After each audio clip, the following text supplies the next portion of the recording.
வணக்கம், welcome to Nalini's kitchen. அன்றும் இன்றும்.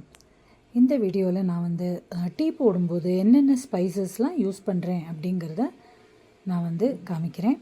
அதாவது உங்களுக்கெல்லாம் நீங்கள்லாம் என்ன பண்ணுறேன், நீங்கள்லாம் இன்னும் எதான ஆடப் ஸ்பைசஸ்லாம் போடுறேன் அப்படின்னாக்கா எனக்கு கமெண்ட் பண்ணுங்க.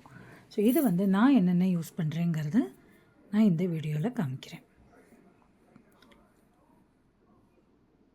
பார்த்தீங்கன்னா என்னோட சாய் பெட்டியில் இந்த மாதிரி நிறையா ஸ்பைசஸ் வச்சுருக்கேன்.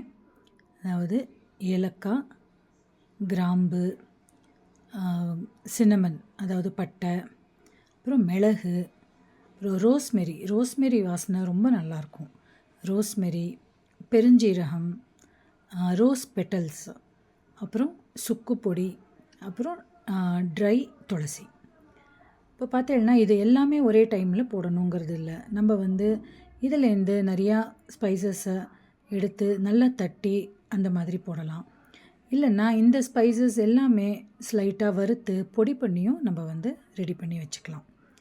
ஸோ பார்த்தீங்கன்னா இது ரொம்ப ஃப்ளேவர்ஃபுல்லாக இருக்கும், ரொம்ப டேஸ்டியாகவும். நம்மளுக்கு அந்த வாயில் ஒரு ரோஸ் டேஸ்ட்டு, இல்லைன்னா துளசியோட அந்த டேஸ்ட் வாசனை இதெல்லாம் ரொம்ப நல்லாயிருக்கும். ஸோ இது ஆப்வியஸ்லி எல்லாருக்குமே தெரியும், ஹெல்த்துக்கும் ரொம்ப நல்லது. நம்ம ஒரு ஸ்பைஸ் அந்த டீயில் போட்டு சாப்பிடும்போது ரொம்ப எனர்ஜெட்டிக்காக இருக்கும், ஹெல்த்துக்கும் ரொம்ப நல்லது.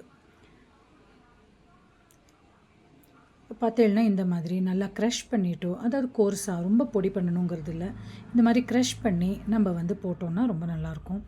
அதே மாதிரி என்றைக்குமே தண்ணியில் அந்த ஸ்பைசஸை போட்டு ஒரு 1லேருந்து 1.5 நிமிஷம் வரைக்கும் நல்லா கொதிக்க விடணும். அப்போ தான் அந்த ஸ்பைஸோட அந்த ஒரு வாசனையும் அந்த டேஸ்ட்டும் இறங்கும். ஸோ பார்த்தேன்னாக்கா நம்ம டீ போடும்போது இந்த மாதிரி மாற்றி மாற்றி நிறையா ஸ்பைஸ் யூஸ் பண்ணாக்க ரொம்ப சாப்பிட்றதுக்கே ரொம்ப இன்ட்ரெஸ்டிங்காக ரொம்ப நல்லாயிருக்கும். ஸோ இந்த வீடியோ உங்களுக்கு யூஸ்ஃபுல்லாக இருக்கும்னு நினைக்கிறேன். ஸோ இந்த மாதிரி ஸ்பைசஸ் ட்ரை பண்ணி பாருங்க. அதே மாதிரி நம்ம டீயில் நாட்டு சர்க்கரை போட்டு நம்ம கலந்து குடித்தோம்னாக்கா அதுவும் ரொம்ப டேஸ்டியாக இருக்கும். ஸோ எல்லோரும் ட்ரை பண்ணி பாருங்க. நம்ம நெக்ஸ்ட் வீடியோவில் பார்க்கலாம். தேங்க்யூ.